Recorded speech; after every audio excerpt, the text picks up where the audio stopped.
Oh, and welcome to the Problem Gambling podcast. I'm Barry Grant, an addiction counselor with Extern Problem Gambling. And my co host is Claire Donegan, who is an expert by lived experience and a recovery coach and the project lead on Empower Her Recovery Network. How come her introduction is so much longer than mine? I could. It's because she's so much better. That's why. And our guest today is all the way from the UK, Kerri Nicholls, who is a recovery coach with Reframe Coaching and many other wonderful things, I'm sure. And thanks so much for joining us today, Kerri. How are things over your neck of the woods today? Yeah, thanks for having me. Yeah, all good. Yeah, I've recently bought a house, so that's really exciting. So yeah, I'm kind of looking forward to the next steps, and hopefully should be qualifying as a counsellor as well in the next month. So Brilliant. a lot of good things coming up for me. Excellent. I ask everybody pretty much the same thing, or most of the people that we have on are people in recovery, although some people will be kind of so-called experts working in the field. But do you want to tell us a little bit about how you got into gambling in the first place, where it all started? Yeah, I suppose my experience with gambling, going back to my earliest memory, was just doing the Grand National. With my parents every year. That would be it. Just nice innocent horse racing, family thing. And it wasn't until I'd say the internet came in. I'm a big football fan, and I started to gamble on football. So that was the time where it started to become a problem. I'd never really had any interest in gambling before. I'd done a bit of going to the casino, but again, I used to take £20 and play on, blackjack or roulette, and it was just a bit of fun. So they were sort of my earliest sort of memories of it. But then when the gambling sites kind of went online and there were free bets, I got sort of interested in that. I thought I know a lot about football, and had a few sort of wins with it. I used to do accumulators, and bit by bit it started to escalate, and it made football more exciting. I mean, I love football anyway, so I didn't need it to be more exciting, but gambling on it as well, it built that excitement in. And then I'd be watching all sorts of random football, which I had absolutely no interest in, but I was doing it because of having bets on it. And that was it, really. It started with the football, and it would be like on a Saturday, it would be a weekly thing, and bit by bit, then it started to increase in terms of every day I would be gambling. I'd be looking at what football there was. If there was no football on, then I'd start looking at other sports as well. So it started to creep in. It didn't sort of hit me straight away, but bit by bit, it started to happen. And at the time, I didn't have a very high paid job, and with having a few wins, I started to think, oh, this is a bit of a way of supplementing my income, which on reflection, I kind of realized how distorted that kind of thinking was. But at the time, it made perfect sense to me. Yeah, that's kind of the classic story for a lot of people. Start small, you bet on something that you're interested in terms of sports. You think because you're interested in it, you have maybe a bit of an edge in that you know something that somehow the bookies don't know. Or certainly that's the way a lot of people think. And Mm. you get some wins, you get some early wins or some early big or big-ish wins. And like that, you see it as a way to supplement income. Like that's a lot of those kind of classics, though. I suppose where yourself and Claire are unusual is that you're women who bet on sports, which is, I Mm-hmm. mean, in your work, is that, am I, I've worked with a lot of mostly men. I got to be honest, mostly men. A lot of women as well, but the vast majority of women who gamble would gamble on casino, mostly slots. I mean, in your own work, do you think that's unusual? Like if you're working with women, is it mostly on the casino side? Yeah, I'd definitely say so. I think from my experience with working at Gordon Moody, a lot of the women that came through, it was slots, it was casinos. So there were some sports bettors, but it definitely wasn't as common. And I think for me, when I first, admitted I had a problem with gambling, that was hard enough. And to admit I had a problem with gambling and it was sports related, I felt even more that I was in another separate box. So I felt even more sort of, I don't know, shame around that, because I didn't really fit with male gamblers because I was female, but then I didn't really fit with female gamblers because I was gambling on something different. So it was, in the early days, that felt really quite awkward to me. There, does that resonate with you at all? Yeah, it's interesting. I mean, I think when it comes to sports betting, like you said, we kind of think we have an edge. We think we know what we're doing, and there's this what would the word be? Inflated ego, I suppose, when it comes to sports betting. So I think that yeah, it's I don't know if I would say that I felt like I didn't fit in that category. Yeah, I probably when I started getting into recovery, I found this is ironic now because I run a women's service, but I found that I didn't, want to specifically be in any women's service because I was into the sports betting and that kind of thing, and um I didn't particularly relate to everything. And I saying that I did the casino betting as well, but I always felt like I was one of the lads. And I don't know if that was your experience. When I was growing up, I was surrounded by lads. I was surrounded by football, even though I didn't really bet on football. I liked football. Horse racing was a big thing around me in my surroundings. So yeah, anything that was kind of specifically for women, I didn't understand. Now I understand it now, obviously, but at the time, I would say I didn't probably fit specifically into that category in my head. Yeah, no, it's interesting because the last season that we did of the podcast was all women. And one of the things that I think almost all the women brought up was the story of going to their first GA meeting and being quite often the only woman in the room. And Kerri, you touched on it there. Like, not only are maybe you're the only woman in this all male space, but you're not fitting in with maybe the other women that are there because they're all on the casino side and you're on the sports side. So it's interesting. But anyway, okay, so you start off there, you're gambling, you're talking about the free bets, and I was reading a couple of articles about you this morning, or interviews with you, and free bets came up. And for anybody who doesn't know this already, they're not free bets. If you're listening to this and you still think that those things are actually free bets, please read the terms and conditions of those things, or get your lawyer to read them because you would need one to understand them. They are not free bets. You're not getting any free stuff on your free bet. Please, if you're listening to this, that's important, right?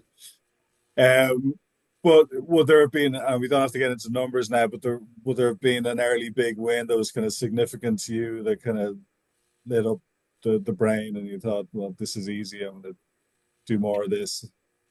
I think I wouldn't say there were sort of massive wins for me, but I think it was kind of probably around £100, and I think it was more that in the early days I was on I say a lucky streak. I don't believe in that. It was just kind of like, I just happened to pick results that came in, and I think that planted a dangerous seed then for me that, oh yeah, I can predict exactly what's going to happen in these games. And I think that gave me, sort of dangerous evidence then that, right, this is a way that, yeah, I can make money. It's backing up my thinking. Here's the evidence. But obviously, as time went on, those wins I was having then started to shift. And I guess it's interesting now, I still watch a lot of football. But some results that come up now, and I think, God, yeah, I would have gambled on that, and it just reminds me of, where my thinking was before and where it is now, and how you can't predict what's going to happen. We have no way of controlling it or knowing. We might think that we do, and I kind of understand where my thinking was back then, and it's massively shifted now. But yeah, there was nothing really that sort of massive wins. I think it was more the little ones that just backed up my thinking at that time. Yeah. Yeah, you used a great term there as well, dangerous evidence. And I haven't heard that before. I'd often talk to clients about you know, when you're chasing, like at some level, you know that chasing this loss is probably just going to end up in a bigger loss, right? Like you're Mm. everybody's intelligent enough to know that everybody knows that the CEO of Bet365 is one of the richest people on earth because most people's bets are losing bets, right? And if their first bet isn't a losing bet, well, they restake it and then they lose that bet. Like so, like this is how it works. Not everybody loses their bets. Obviously, many people have winning bets, but it's what they do after that that is the problem. So this is an industry that makes a hell of a lot of money from most people losing their bets most of the time. But I think everybody knows that going in the door day one at some level, right? Now, where the dangerous evidence I think comes in is it starts to tell you that you're exceptional, right? You're the exceptional person who doesn't lose most of their money, most of their time, most of the time. And then when you're chasing losses, you know, like in saying cognitive behavioral therapy, you're trying to look at, well, is there any evidence to support this thing that you're doing? Like you have a theory that if I just keep chasing this loss, I'll eventually win back the money that I lost, and then I will stop gambling. That's a kind of a common theory that a lot of people have. I just want to get back to zero, right off the sunset, never gamble again, happy days. That's a common dream. Not everybody, but it's fairly common. And you have this evidence, like dangerous evidence, as you call it, to support that theory. Because let's say you're 5 grand in the hole, but maybe at some points in your gambling maybe you'd won 5,000, or maybe you won 1,000. And you're thinking, well, I just need that thing to happen again. I have factual, actual, real life evidence that happened. I didn't imagine it really happened. Right? I had this win X amount of money. I just need that to happen again. It happened before, therefore it can happen again, which is technically true, although unlikely, which is the important part. And then that dangerous evidence kind of feeds the whole process. So yeah, that's a really interesting term. But I think that's one of the big issues with recovering from gambling or pulling out of the nosedive with gambling is that you have that little devil on the shoulder going, but remember the time that this thing actually happens, and you know, it keeps the show on the road. So Claire, did you want to jump in on anything there? No, you're just telling my life story again, Barry. But it's true. It is true, that evidence. And it's funny when you say that because I mean, in a 9 year stint of gambling, I can remember specific wins. I remember the names of the horses on the docket that won for me, but I don't have any specific memory of the losses. You know what I mean? I remember, I remember being in work one day and giving my dad a docket with a 250 each way double bet on it, right? The first horse was 4-1, the second one was 33-1, and both of them won.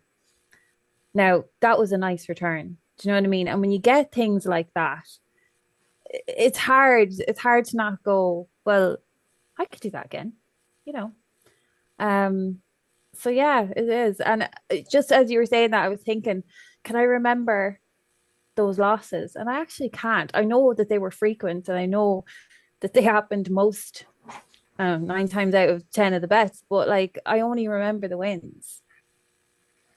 It's interesting you say that as well, because as we're talking, it's just brought me back to a win I had regarding golf, and I'd totally forgotten about it until now. And I think it was Phil Mickelson, and I didn't know anything about golf whatsoever, and I just put £50 on this, and he won, and I think I won 2,000 from it.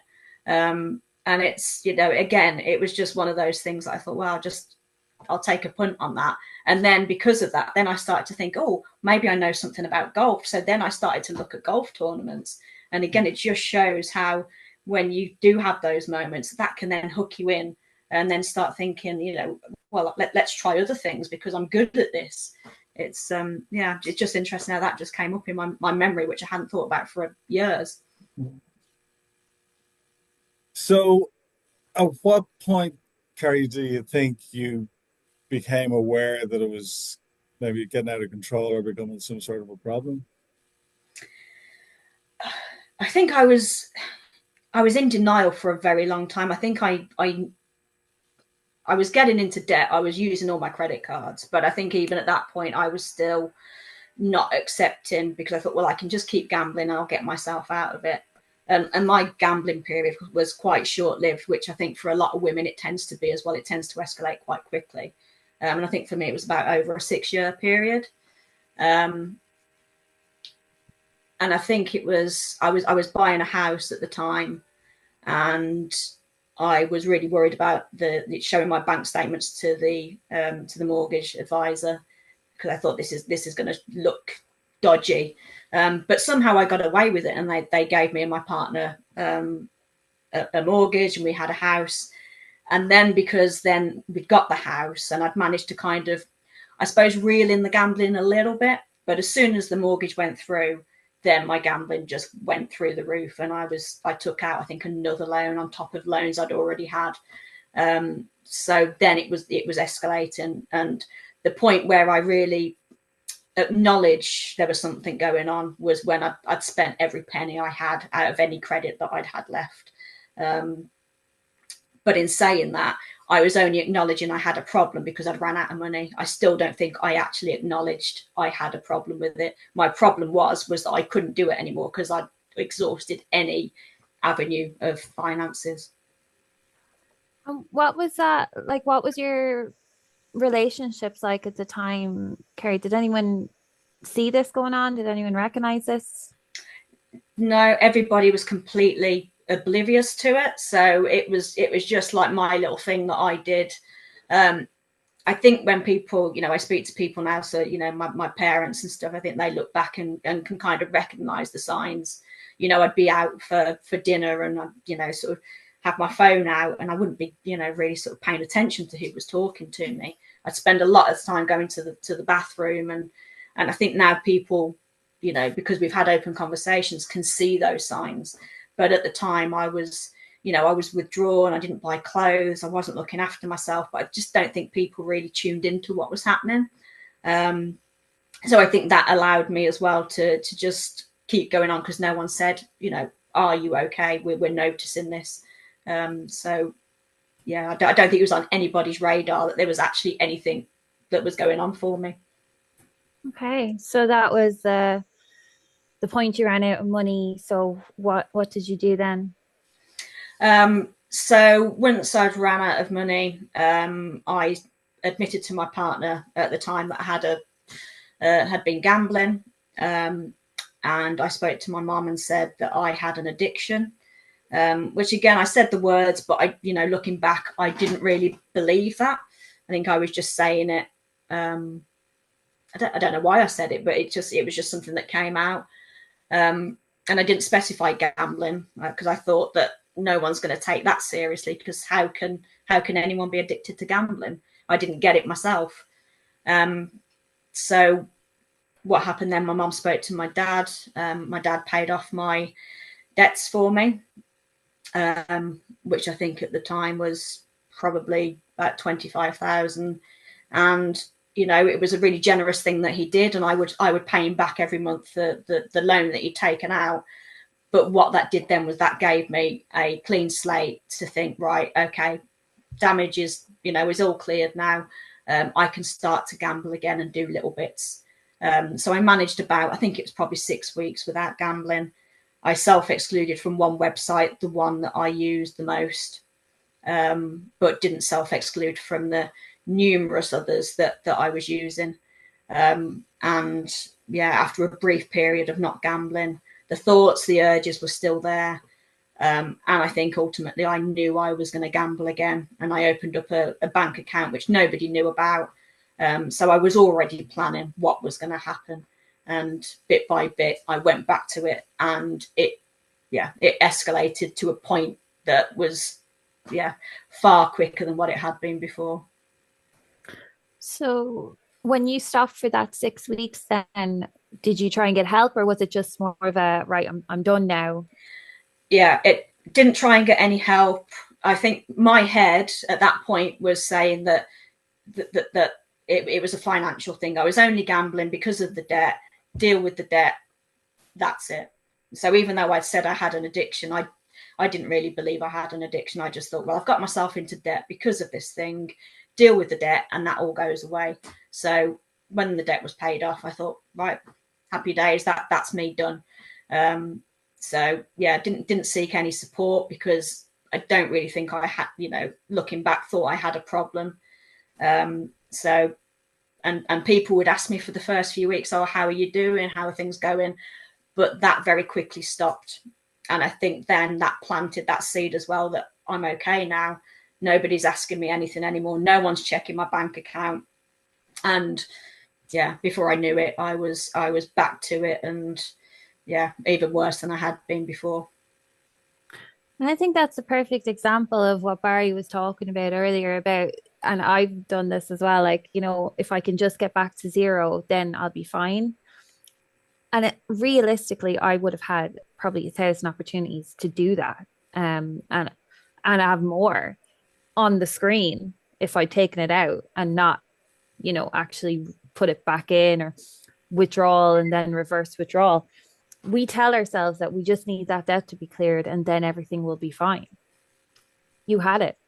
And that still wasn't what was actually the problem. Mm-hmm. Yeah. And I think that I never really understood why I was gambling. I always thought it was a financial thing that I was seeking out. And now I'm further down the line and I've had sort of a lot of insight into myself. I understand where the gambling came from, and actually I could have kept seeking money and whatever else I thought I was looking for, but that ultimately was never going to make me happy, because that wasn't what the gambling was about. For me, it was taking me away from a life that I wasn't particularly happy with. It was a really good distraction. Okay, so how did the recovery come about then? So after I relapsed and I was gambling again it was probably just over a year. I'd been on holiday with my mum, my partner, and my partner's parents, and we're in Wales. And I remember spending the last bit of money I had on a tennis game, thinking, right, this will win, and no one will have to know about it. But obviously I lost the money, and that was money out of the joint account that we had to pay the mortgage. So at that point I knew the mortgage was going to bounce, and basically my days were numbered in terms of keeping it a secret. My partner had gone back the day before with her parents back home, and me and my mum stayed an extra night, and we were driving back, and my mum said to me, oh, how are you getting on with paying your dad back the loan? And it's the first time anybody had asked me anything to do with gambling or finances for months and months. And she asked me that question, and it was a mixture of horror that had been asked, but also relief that I had a chance to say, I've been gambling again. And I was driving along this country road in Wales, just crying. And I didn't want to stop the car, because I knew if I did that, it meant I needed to have this conversation that I'd been avoiding for a long time. But at the same point, I was so glad it was out there, and that actually I didn't have to struggle on my own anymore with it. But it was a really, I can feel that day now, even talking about it now, I can feel how difficult that was, and I can just remember it exactly as it was when she asked that question. Would you say there was relief though? It was a massive relief. Yeah. My mum was really supportive. But yeah, just to have been holding that in for all of that time.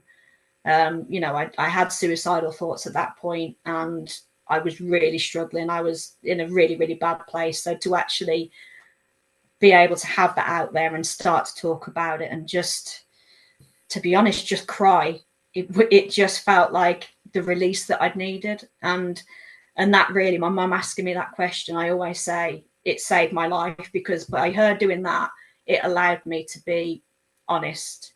And that was the start of my recovery, because from then on, it's, that's when I did seek the help. That's when I did acknowledge it. And yeah, I haven't looked back since that moment. Okay. It's amazing though, isn't it? Just that random thing, that random question, and it brought it all to the surface. But it was just time, wasn't it? It was just the time for it to happen for you. Yeah. And we all get there. Like I think about all the times that I've broke down over the years and wanted that help, but there's just something clicks one day where you're like, I can't do this anymore. I just can't do it anymore. So what did the help look like? What did you decide to do? So when I got back home, I think I went to my first GA meeting. I think it was within 24 hours, which I was so scared about going to. I had an image of what that was going to look like, who was going to be there, would I fit? But actually, to be in a room with so many people that got it, and to not feel alone anymore, was a really powerful experience. And yeah, I went to GA for a few months after that, and I applied for support as well with GAM care. So I had some counselling, and it was the first time I'd ever really spoken about how I felt about anything. So it was really pushing myself out of my comfort zone. But it's what I needed to do, because having lived with, with a gambling problem for the last few years and been so secretive, I knew that I needed to be open to be able to break that habit, because the addiction couldn't survive as long as I was being open and honest about it. I mean, you mentioned a couple of things earlier, Kerri. I just wanted to kind of loop back on that. When you got the mortgage for your home, um, the gambling kind of spiraled at that point. I've seen that a lot with people over the years, that they kind of, you know, it's problem gambling, it's problematic gambling, harmful gambling, whatever name you want to put on it, but they keep some sort of a lid on it in preparation for getting a mortgage, and they might go off gambling completely for 3 months, 6 months before getting the mortgage, to have clean bank statements going in. And then once they've got the mortgage, or even people who've been in recovery for a number of years, getting the mortgage can be a trigger as well. As this sense of relief is like, okay, well, I've got one over on the bank. Got the mortgage. Nobody's going to be looking at my bank statements anytime soon, and not consciously, not consciously thinking that, but subconsciously, that stuff is going on at some level, and then boom, and things can really spiral. So that, I suppose, for people listening, it's just something to be careful of. If you're, say, in recovery, early stage recovery, and you're getting a mortgage, just be a little bit wary of that. And the other thing you mentioned, the bailout, which is kind of it's a tricky area.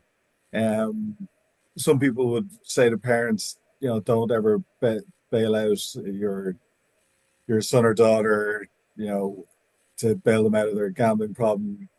Most parents will do it regardless.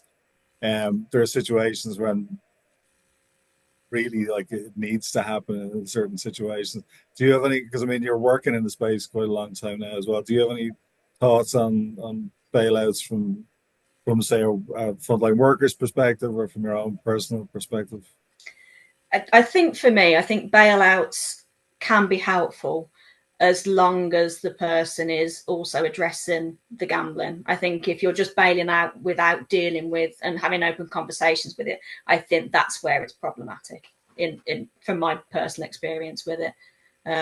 Because otherwise it's just a plaster. And I think inevitably, it can send a harmful message that, right, there's no consequences, you're okay now, and off you go again. And that was my personal experience with it. Yeah. So would you recommend, like, if somebody's given a bailout, that there would be some conditions attached to it, maybe that the person is going for treatment or getting some sort of help? Yeah. I think it would be, for me, if for example, if I had a child, I'd be like, look, I'll help you out with it, but I'll support you with it, but we also need to get some support as a family around it, to understand and support you with it, so you can understand your sort of thought processes around the gambling. So I think that's how I would approach it.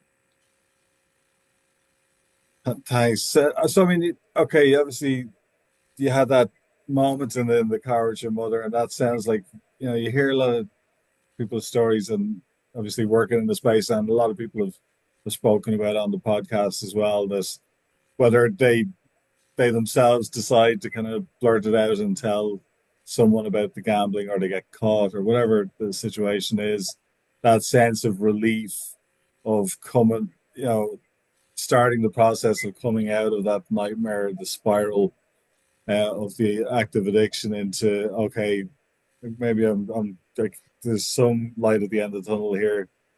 Obviously, there's going to be a lot of pain as part of that process, but you're heading towards, coming back to reality in some way, coming out of that dream world of kind of chasing the wins, chasing the losses, and trying to solve financial problems and emotional problems and other sorts of problems with gambling, and coming back into reality and trying to come up with real world solutions to your real world problems.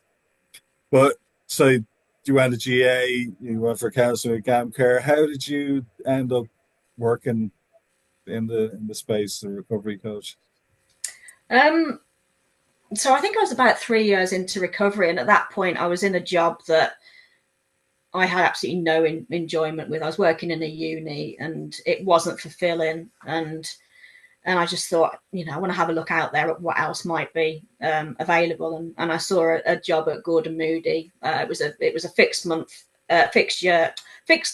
contract for 12 months, and I thought, oh, that sounds really interesting. I'd really like to be able to use my experience to give back, and I went for it. My mum, when I said it was only for 12 months, was really concerned, because it felt like a risk, which it was, because if that contract wasn't renewed, I'd have been out of work.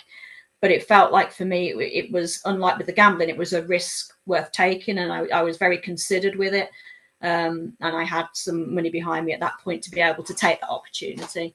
And so I was offered the job, and it was something that, for me, as soon as I was doing it, I knew I'd made the right decision, because it was an opportunity to support people that, I understood what it had been like to be where they were, and to be able to provide that hope as well. Because I remember feeling so hopeless and desperate, and to meet people at that point, and to support them on that journey. For me, there's not been anything more rewarding than that. So I kind of feel like my experience, although it was awful and I would never wish to go through it again, the fact I've been able to use that now for the good of others and their recoveries is something that I'm, really proud of, and glad that I've got into this space, because, supporting people on that journey is really important to me. And for somebody listening to this who might be kind of in that contemplate, that stages of change model. I think we've done an episode on that many years ago. But you've got this concept called the stages of change model, and you've got pre-contemplation, which is where I don't have a problem. You've got the problem. Bugger off, don't be. No problem here, right? And you go from something happens, or accumulation of things, and you get to a point where you go, well, maybe I've got a problem. You're in that contemplation stage, and some people listening to this might be in the next stage, which is preparation, when they're kind of going, well, look, maybe I need to do something about this problem. It is a problem. I need to do something about it. They're out there looking on the net for different information and stuff. Somebody who's in that kind of early stage of either thinking about getting into recovery or early stage recovery, like, what would be the most important things for them in your view? I think the most important thing is to speak to somebody who's been there, because I think when you speak to someone who's been there, and you can really start to understand yourself, and whether actually maybe is this a problem or not, I think it starts to open up that conversation, and also allows you to start being a bit more honest with yourself as well. Because I know for me and a lot of people I've worked with, there's we can tell ourselves things, and create our own reality, which is so far removed from what the reality is. And I think when you start to talk to someone else that gets it and has been there, you start to actually see that, oh, actually maybe this is the truth, rather than the distortion is what I felt that I was living in.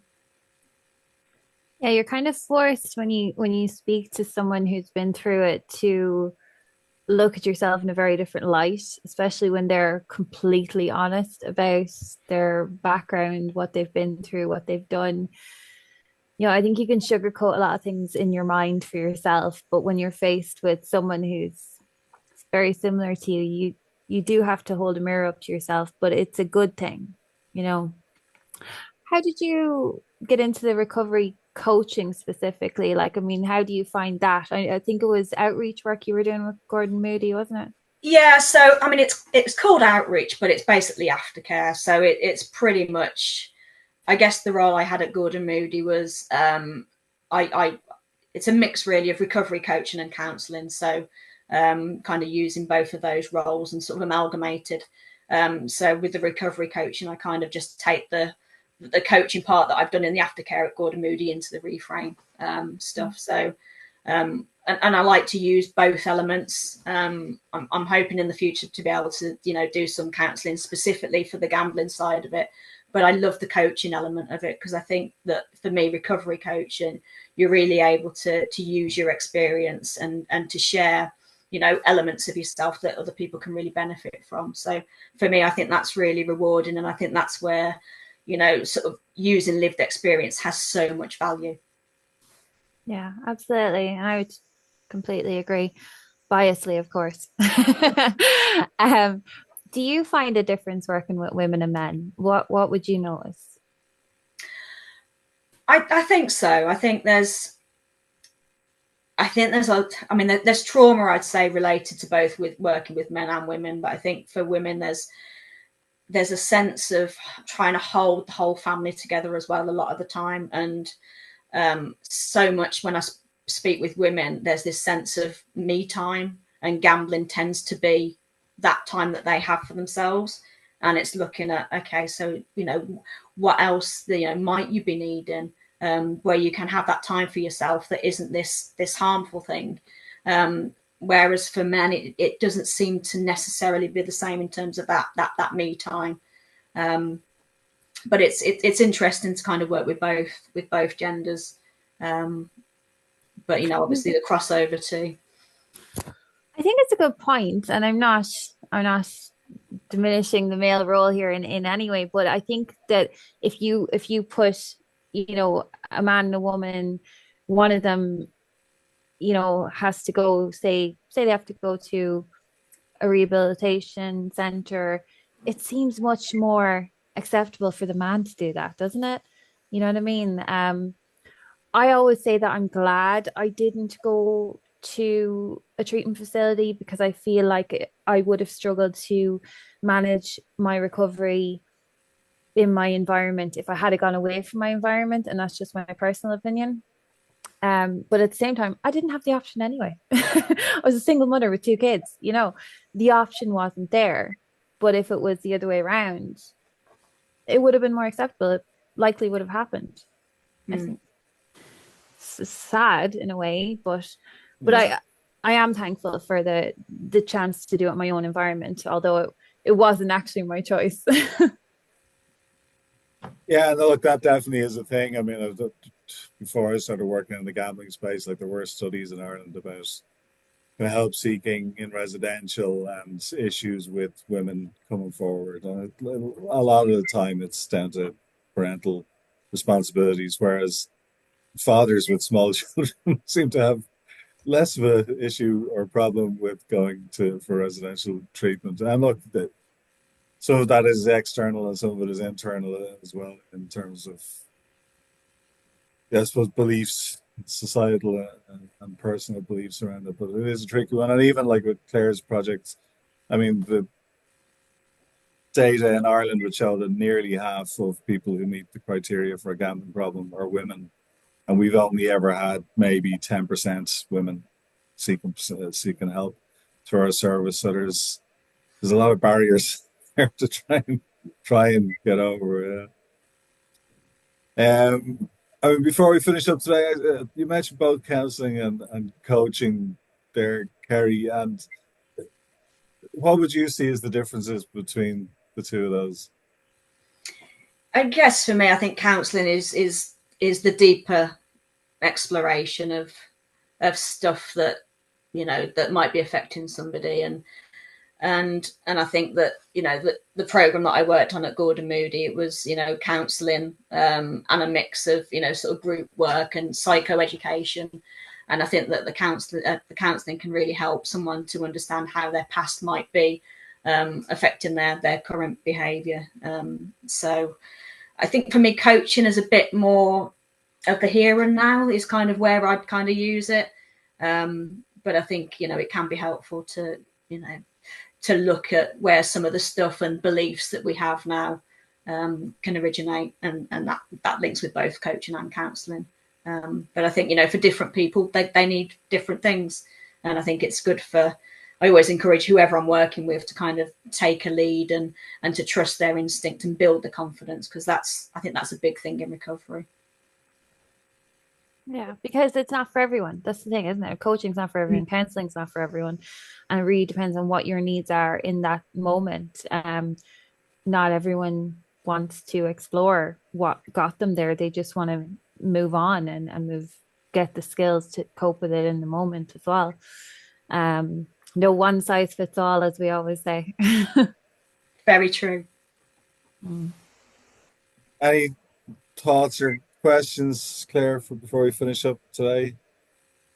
No, I mean it's great. It's great for me, I guess, to see that there is another woman out there who did sports betting, and it wasn't just me. Because actually, every woman I work with knows sports betting at all, which is fine, because, like I say, for you it was that bit different, because for me it progressed to the online stuff, kind of fixed odds betting games. So, but it's different, definitely different. And also, to hear someone talk about the benefits of coaching as well, because that's obviously what I do.